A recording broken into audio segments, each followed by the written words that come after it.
नमस्कार दोस्तों, स्वागत है आपका daily one topic by AK YouTube channel पर। आरपीएससी फर्स्ट ग्रेड जीके वाले पेपर के लिए हिस्ट्री में से टॉपिक आज हम ले रहे हैं मौर्य काल से संबंधित महत्वपूर्ण वन लाइनर। तो मौर्य काल पे ये एक वीडियो नोट है, इसके बाद में एक और वीडियो नोट आएगा क्योंकि अशोक का योगदान, सम्राट अशोक का योगदान मौर्य काल में सबसे ज्यादा था। उनके समय में सर्वाधिक घटनाएं हुई, उन्होंने सबसे ज्यादा निर्माण कार्य करवाए। जो भी जितना भी जो कुछ था मैं अगले वीडियो नोट में उसमें समाहित कर दूंगा, तो वीडियो नोट को लास्ट तक देखिए। हो सकता है आपको प्रश्न आसान लगे, लेकिन परीक्षा की दृष्टि से ही बनाए गए हैं और महत्वपूर्ण प्रश्न है, तो आप इनको देखते हुए चलिए। तो देखिए, पहला है मौर्य साम्राज्य का संस्थापक कौन है? आप सभी को विदित है, चंद्रगुप्त मौर्य। दूसरा, चंद्रगुप्त मौर्य ने किसे हराकर मौर्य वंश की स्थापना की? तो देखिए यहाँ पे संस्थापक चंद्रगुप्त मौर्य हो गए। इन्होंने हराया नंद वंश के घनानंद को हराया और मौर्य साम्राज्य की स्थापना इन्होंने कर दी। किन्होंने? चंद्रगुप्त मौर्य ने। ठीक है। चंद्रगुप्त मौर्य का यदि हम बात करें तो इनका जन्म कब हुआ? तो 345 ईसा पूर्व, जिसे बिफोर क्राइस्ट या बीसी भी कह दिया जाता है। सेंड्रोकोटस के नाम से जाना गया किसे? चंद्रगुप्त मौर्य को। चंद्रगुप्त मौर्य के लिए वृषल शब्द का प्रयोग कहाँ हुआ? तो मुद्रा राक्षस के अंदर चंद्रगुप्त मौर्य के लिए वृषल शब्द का प्रयोग हुआ। ठीक है। नेक्स्ट देखिए, चंद्रगुप्त मौर्य का राज्याभिषेक कब हुआ? तो 322 ईसा पूर्व या बिफोर क्राइस्ट। देखिए, इनका जन्म 345 ईसा पूर्व में और इनका राज्याभिषेक हुआ 322 ईसा पूर्व में। किनका? चंद्रगुप्त मौर्य का। ठीक है। चलिए नेक्स्ट देखिए, यूनानी शासक सेल्यूकस ने कब आक्रमण किया मगध पर? तो 305 ईसा पूर्व में यूनानी शासक सेल्यूकस ने मगध पर आक्रमण किया। इंडिका किसकी रचना है? तो इंडिका मेगास्थनीज की रचना है। मेगास्थनीज कौन? तो सेल्यूकस निकेटर का राजदूत था जो चंद्रगुप्त मौर्य के दरबार में भेज दिया गया था। चंद्रगुप्त मौर्य के राज्य की राजधानी क्या थी? तो चंद्रगुप्त मौर्य की राज्य की राजधानी थी पाटलिपुत्र। नेक्स्ट देखिए, चंद्रगुप्त मौर्य ने जैन दीक्षा किससे ग्रहण की? ठीक है, तो ये भद्रबाहु से इन्होंने जैन दीक्षा ग्रहण की, मतलब जैन धर्म को इन्होंने अपना लिया था। चंद्रगुप्त मौर्य ने जीवन के अंतिम दिन या अंतिम क्षण कहाँ बिताए? श्रवण बेलगोला में। श्रवण बेलगोला में इन्होंने अपने जीवन के अंतिम दिन बिताए। चंद्रगुप्त मौर्य का शासनकाल कब से कब तक है? तो 322 ईसा पूर्व से 298 ईसा पूर्व तक। ठीक है, यहां तक इसका क्या है? चंद्रगुप्त मौर्य का शासनकाल है। चंद्रगुप्त मौर्य की मृत्यु के बाद मौर्य वंश का शासक कौन बना? तो बिंदुसार चंद्रगुप्त की मृत्यु के बाद में मौर्य वंश का शासक बना।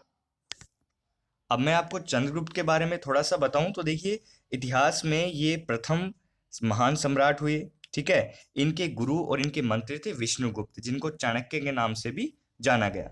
अब यहाँ पे जब मगध के राजा घनानंद को, नंद वंश के राजा घनानंद को इन्होंने जब अपने पद से हटा दिया, तो यहाँ पे देखिए चाणक्य की सहायता से चंद्रगुप्त का राज्याभिषेक किया गया 322 ईसा पूर्व में। इसीलिए इनका कार्यकाल 322 ईसा पूर्व से 298 ईसा पूर्व तक, जब तक इनकी मृत्यु हुई तब तक माना जाता है। ठीक है।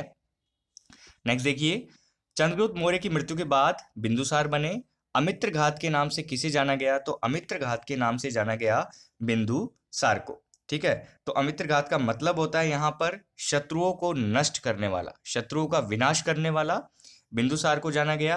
और बिंदुसार को अमित्र घात के नाम से जाना गया, ये चीज हमें क्लियर कर लेनी चाहिए। बिंदुसार को भद्रसार में कहा गया, बिंदुसार को भद्रसार कहा गया किसमें? वायु पुराण में बिंदुसार को भद्रसार कहकर पुकारा। ये चीज थोड़ा सा ध्यान से सुन लीजिए कि बिंदुसार को भद्रसार किसमें कहा गया है? वायु पुराण में। सीरिया के सम्राट एंटियोकस प्रथम ने राजदूत भेजा, कौन सा? डायमेकस। डायमेकस भेजा। सीरिया के सम्राट थे एंटियोकस प्रथम, जिन्होंने राजदूत भेजा डायमेकस। अब यहाँ पे प्रश्न कैसे भी आ सकता है कि भाई डायमेकस जो राजदूत था वो कहाँ से आया? सीरिया से। किसने भेजा? सीरिया के सम्राट एंटियोकस प्रथम ने बिंदुसार के दरबार में। ठीक है। वहीं यदि हम बात करें नेक्स्ट, डायोनीसियस नामक राजदूत की नियुक्ति किसने की? बिंदुसार के दरबार में? तो मिस्र के राजा टॉलमी फिलाडेल्फस ने। तो यहाँ पे दो राजदूतों की बात हो रही है, एक तो डायमेकस की और दूसरी डायोनिसियस की। तो इन दोनों के नामों में कंफ्यूज नहीं होना है। डायोनिसियस टॉलमी फिलाडेल्फस ने, मिस्र के राजा ने भेजा बिंदुसार के दरबार में, और डायमेकस को यहाँ पे एंटियोकस प्रथम ने भेजा सीरिया से बिंदुसार के दरबार में। नेक्स्ट देखिए, बिंदुसार ने तक्षशिला के विद्रोह को दबाने के लिए क्रमशः भेजा, क्रमशः पूछा जा सकता है, तो सुसीम और अशोक को। बिंदुसार ने तक्षशिला के विद्रोह को दबाने के लिए क्रमशः किस किस को भेजा? सुसीम को और अशोक को। ठीक है। बिंदुसार को 16 राज्यों का विजेता किसमें बताया गया है? तो किसने बताया है? ये बौद्ध विद्वान तारानाथ ने बताया है बिंदुसार को 16 राज्यों का विजेता। 16 राज्यों का विजेता बिंदुसार को बताया बौद्ध विद्वान तारानाथ ने। नेक्स्ट देखिए, बिंदुसार के बाद मगध की गद्दी पर कौन बैठा? तो बिंदुसार के बाद मगध की गद्दी पर बैठा सम्राट अशोक। अशोक के बारे में हम नेक्स्ट वीडियो नोट में बिल्कुल विस्तृत चर्चा करेंगे, खूब सारे पॉइंट्स के साथ चर्चा करेंगे, कुछ भी नहीं छोड़ेंगे, और एग्जाम की दृष्टि से ही हम ये वीडियो नोट तैयार कर रहे हैं। यदि आपको वीडियो नोट पसंद आ रहा है तो लाइक कर दीजिए। 22वां देखिए, मौर्य प्रशासन में उच्च अधिकारियों को क्या कहा जाता था? तो ये प्रश्न ध्यान में रखिएगा, तीर्थ कहलाते थे। प्रश्न पूछा जा सकता है कि तीर्थ क्या है या तीर्थ से संबंध है मौर्य प्रशासन में उच्च अधिकारियों को। अब यहाँ पे तीर्थों और महामात्यों की संख्या कितनी थी? तो 18। यहाँ पे ध्यान देने की बात है कि जो मौर्य प्रशासन में उच्च अधिकारी होते थे किसी भी विभाग में, उनको तीर्थ कहते थे। तीर्थ भी कहते थे या महामात्य भी कह दिया जाता था। ठीक है, महामात्य या तीर्थ, इनकी संख्या कितनी थी? 18।